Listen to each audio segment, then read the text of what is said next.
blessed day to each one of you. Hello, my precious friends. Thank you again for joining me for our study of the Sabbath School lesson, our adult Bible study guide for week 11. Apostasy and Intercession is our title, Apostasy and Intercession.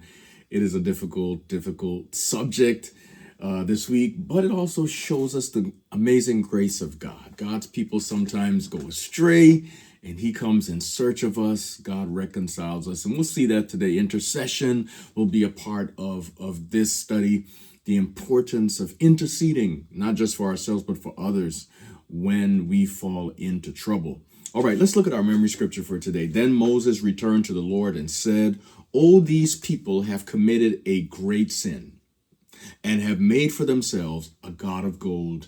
Yet now, if you will forgive their sin, but if not, I pray, blot me out of your book, which you have written." So Moses says, Lord, if you're not going to forgive them, just do away with me. What a powerful intercession for the people of God. How did we get here?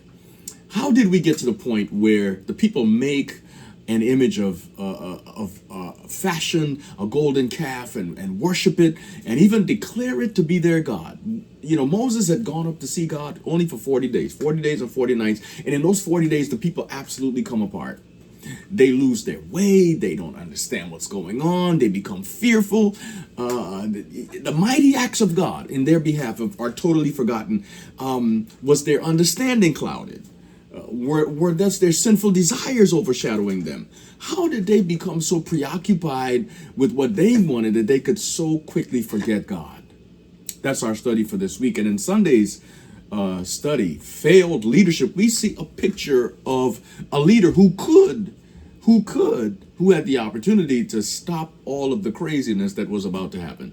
The Bible says that the people came to Aaron, Exodus chapter 32, verses 1 to 6, and they said to him, "Make us a god to go before us." Isn't that something?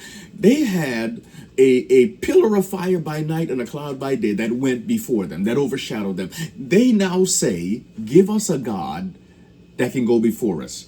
And Aaron not only complies, but invites them to give their resources, to give their trinkets, and to give their gold. And he fashions the animal himself, and then declares, tomorrow we will make a special feast and a sacrifice and a special worship service to God.